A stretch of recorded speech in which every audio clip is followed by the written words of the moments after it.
What if everything you have been taught about money is a lie? This lie has quietly trapped millions in the rat race, chasing paychecks while the wealthy build empires. But once you see through it, you'll realize why your money struggles aren't your fault. I'm Abi, and 6 years ago, my wife and I were barely scraping by. But today, we built a 7-figure business from the ground up. And in this video, I'm going to reveal the biggest money lie that's keeping you stuck right now, the simple mindset shift rich people use to multiply their money, and how you can use it too, and the exact strategies I use to go from a broke immigrant to building a 7-figure business. So let's uncover the biggest lie about money, the one you have been taught to believe your whole life. So last year, when we were getting our backyard redone, I met a guy named Mark. Mark was hardworking and ran his own landscaping business. Every morning, he'd show up early, work late into the evening, and always had a smile on his face. Out of curiosity, I asked Mark about his business. He told me he made around $70,000 a year. Pretty good, right? But here's the catch. Mark's business completely depended on him showing up every single day. If he got sick or wanted to take a vacation, his income stopped. But now let me tell you about David, a friend from my real estate network. David started just like Mark, running a landscaping business, doing everything himself. But here's the difference. He started by building a system. He hired a team, created processes, and eventually turned his business into a franchise. But David didn't just stop there. Instead of spending his profits on fancy cars or vacations, David reinvested that money. He bought rental properties that gave him monthly income. He put his money into index funds that grew steadily over time. Over the years, his investments started generating more money than his business ever did. Today, David makes over $500,000 a year. So now you know the biggest lie,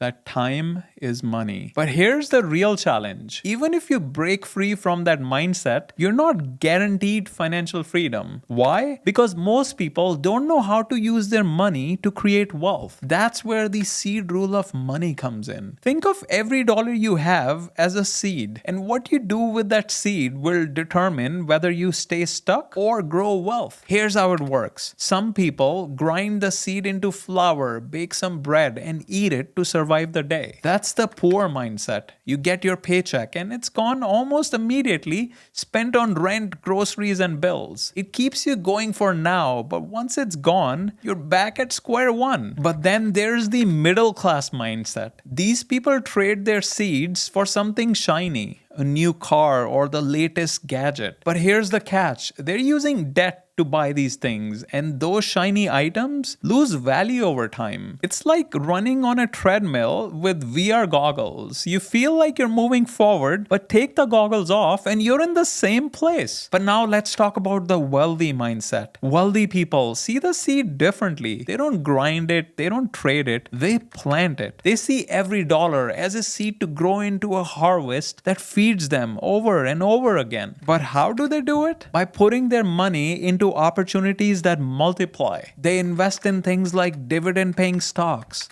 start businesses that generate income while they sleep. They treat their money like a goose that lays golden eggs, and not a chicken nugget meal for today's lunch. So now you understand the seed rule of money and why planting is the key to wealth. But here's what no one tells you. Most people never make it to the planting stage. Why?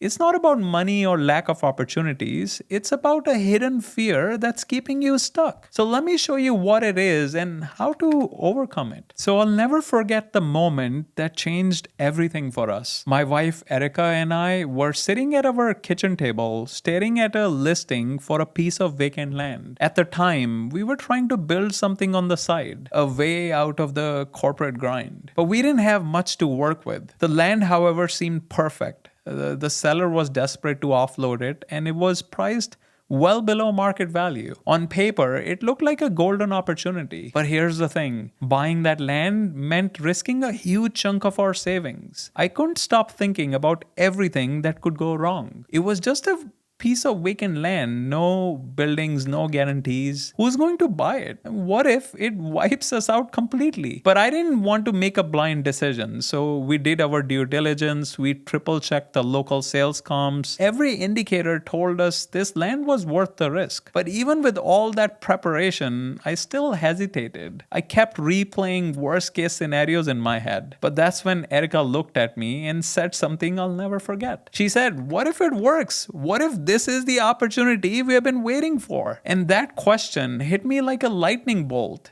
It wasn't about the fear of what could go wrong, but it was about the possibility of what could go right. And in that moment, I realized that if we kept waiting for a guarantee, we'd never move forward. So with my heart pounding, we bought that land. And let me tell you, the next few weeks were some of the most nerve-wracking of my life. I refreshed that listing page so obsessively that I'm pretty sure that my Wi-Fi started judging me. But then it happened. Just a few months later, the property sold. Not only did we make a profit, but that one deal gave us the confidence and the cash flow to take another step and then another. Fast forward to today, and we have completed over 1,100 land transactions and built a 7-figure business. So now you know that risk isn't something to fear, it's something to manage. But here's the thing, knowing how the wealthy think about money is like owning a Ferrari. But if you're driving it with square wheels, you're moving, but it's a painfully bumpy ride. So watch this video next to find out the top 3 middle-class habits keeping you poor and how to fix them. It's the next step to smooth out your ride to your financial freedom.